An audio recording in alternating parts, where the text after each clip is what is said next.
అందరికీ నమస్తే అండి. తిరుపతి కల్తీ నెయ్యి వ్యవహారం మన అందరికీ తెలిసిందే. నిన్న సిట్ ఒక నివేదిక ఇచ్చింది. దాదాపు 68 లక్షల కిలోల నెయ్యి కల్తీ నెయ్యి వాడేశారు. నెయ్యి కూడా కాదు అది. అయితే దానిపైన సజ్జల రామకృష్ణారెడ్డి, అంబటి రాంబాబు, వైసీపీ నాయకులు అందరూ కూడా పెట్టే ప్రెస్ మీట్లు ఎలా ఉంటాయంటే చాలా విచిత్రంగా ఉంటాయి. వీళ్ళు అధికారంలో ఉంటే ఒకలాగా, అధికారంలో లేకపోతే ఒకలాగా. ఒకసారి సజ్జల రామకృష్ణారెడ్డి ఏం మాట్లాడుతున్నారో వినిపిస్తూ చూడండి. నిన్న సడన్గా నిన్న మధ్యాహ్నం సాయంత్రం నుంచి ఒక ఉప్పెన మాదిరి ఒక ఆర్గనైజ్డ్ కుట్ర ఎట్లా జరుగుతుంది అనేది అందరం చూసాం. నిన్న సాయంత్రం ఉండేట్టుండి ఇంక్లూడింగ్ ఎట్లా మేనేజ్ చేశారో, ఎక్కడ ఆకాశంలోంచి ఊడిపడింది అనేది ఐడెంటికల్ సిమిలర్ 2019-24 మధ్య సప్లై చేసిన తయారైన లడ్డు అంతా కల్తీదే అని సిబిఐ ధృవీకరించింది అనే లైన్తో పెద్ద పెద్ద మీడియా సంస్థల ద్వారా కూడా బేసిస్ ఏంటంటే ఇప్పటికి ఎవరు అనట్లా, అంటే రిమాండ్ రిపోర్ట్లో ఉంది అని అన్నారు. ఆ రిమాండ్ రిపోర్ట్ వచ్చి దాన్ని చూస్తే దాని నిండా కట్టుకథలు ఉన్నాయి. That's different issue. బట్ ఇది ఎక్కడ లేదు. మరి వీళ్ళకి ఎవరు ఇచ్చారు?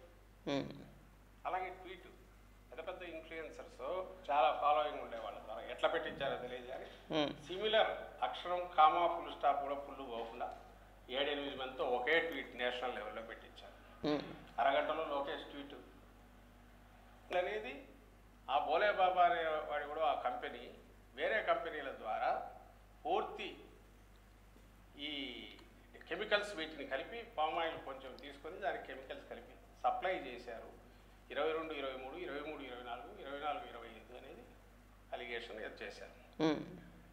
ఇది నిన్న రిమాండ్ రిపోర్ట్ మేము చూస్తే ఎక్కడ 19-24 అనేది లేదు. మరి ఏ బేసిస్ మీద ఆ పత్రికలు వాళ్ళు ఏం మాట్లాడుతున్నావు నీకైనా అర్థమవుతుందో చూద్దాం. 19-24 అనేది లేదు. ఇది నిన్న రిమాండ్ రిపోర్ట్ మేము చూస్తే ఎక్కడ 19-24 అనేది లేదు.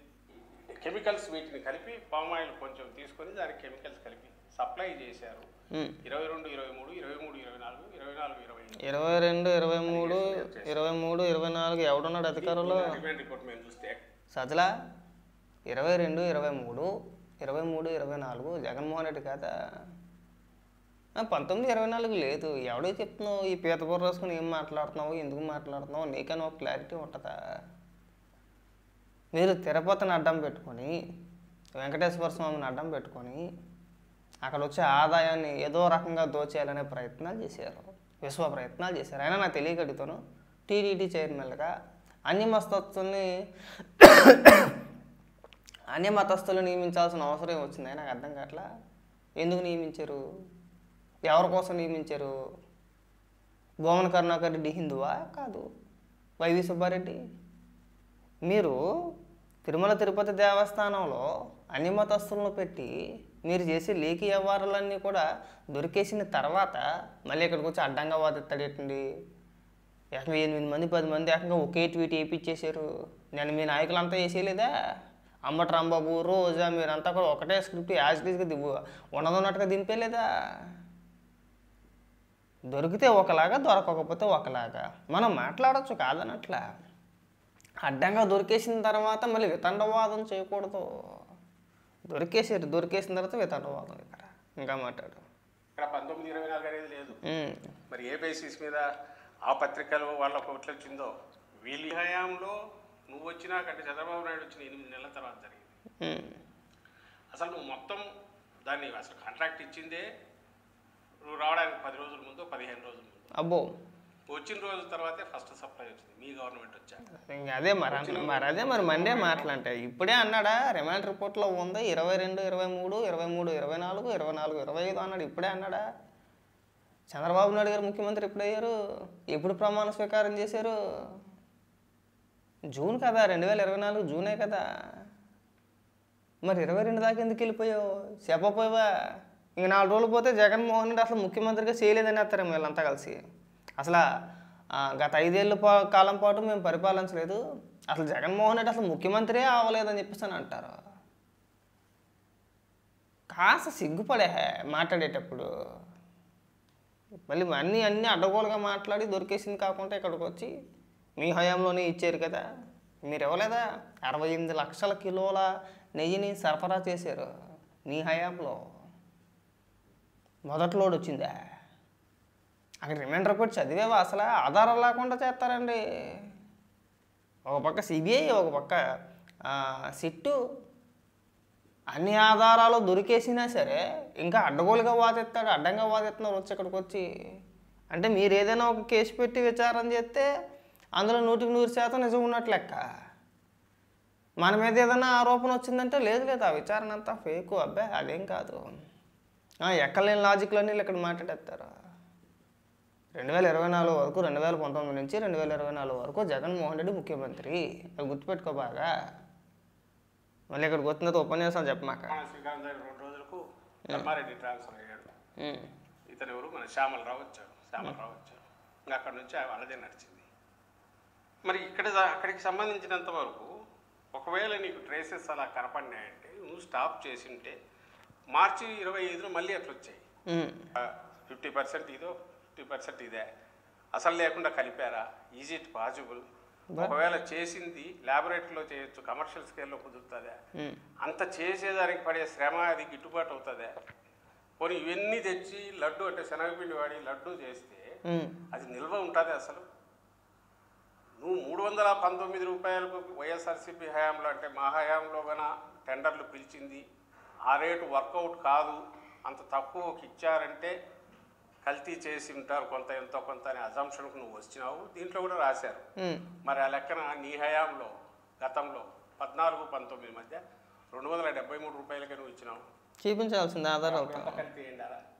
ఆధారాలతో చూపించాలి. నేను కూడా చెప్పేస్తాను. 150 రూపాయలకి కొన్నారని చెప్పేసి నేను కూడా చెప్పేస్తా. 100 రూపాయలకి కొన్నారని చెప్పేసి నేను కూడా చెప్పేస్తా. ఆధారాలు ఉండవు. నరవలే 4 ఎన్ని మాటలన్నా మాట్లాడేస్తూ ఉంటుంది.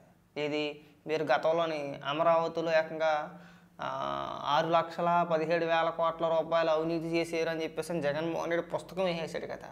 మీరు చెప్పే అప్పాబాయ కౌరులన్నీ ఇలాగే ఉంటాయి. అన్నీ అవే మాటలు మాట్లాడతారు. అన్నీ అయ్యే మాటలు సేమ్. అందులో అసలు ఎక్కడ కూడా ఇది ఉండదు. ఏకంగా 6,17,000 కోట్ల రూపాయలు అని చెప్పేసి పుస్తకం వేసాడు. ఏమైంది?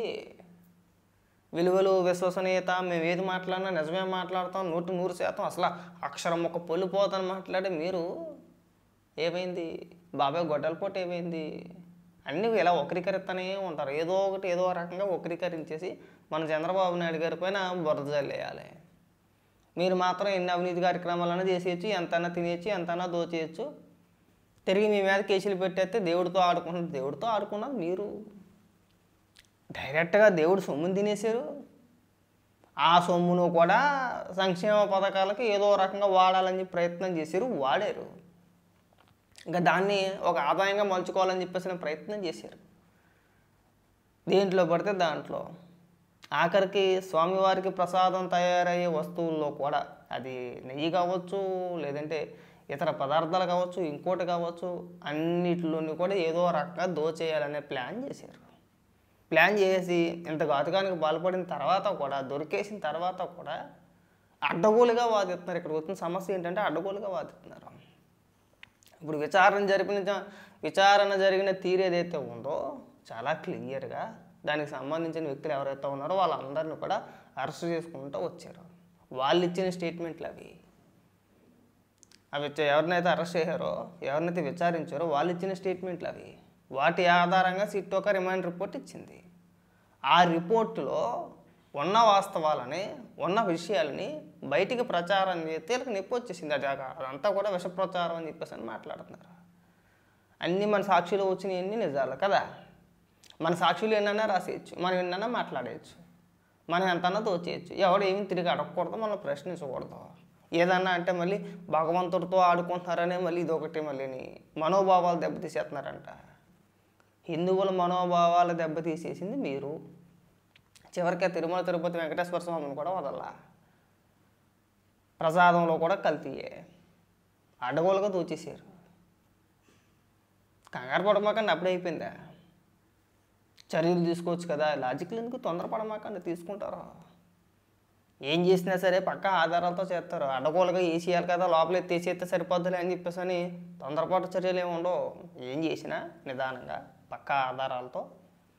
మళ్ళీ లోపలికి వెళ్తే మళ్ళీ పెట్టి రాకూడదు. వీడు తప్పు చేసాడు అని చెప్పేసి ఆధారాలతో సహా ప్రజలకు చూపించే ప్రయత్నం చేస్తారు. అక్కడ ఇలాగ ఎవరికే తాడు బంగారం లేకుండా ఏదో కేసు ఎత్తి ఖచ్చితంగా నేను 16 నెలలు జైల్లో ఉన్నాను కాబట్టి చంద్రబాబు నాయుడు గారిని కూడా అరెస్ట్ చేయాలని చెప్పేసి ఉద్దేశంతో అరెస్ట్ చేయరు. అలాగా జగన్మోహన్ రెడ్డి గతంలో అలాగే చేశాడు. తాడు బంగారం లేని కేసు ఎత్తి లోపల వేసేసాడు. ఏమైందంటే ఏం కాలేదు, ఏం తెల్లా. అలా జరగవు. అన్ని ఆధారాలు సమకూర్చి ఈసారి లోపల అయితే మళ్ళీ ఎవడు బయటికి రాకూడదు. అలా ఎత్తారు. ఇప్పటివరకు అరెస్ట్ అయిన ఎవడు కూడా బయటికి రాలా. రాబోయే రోజుల్లో కూడా అదే జరుగుతుంది. గుర్తుపెట్టుకు బాగా సజల. ప్రతిదానికి పెద్ద మొత్తం 5లో నువ్వు తయారైపోమాక.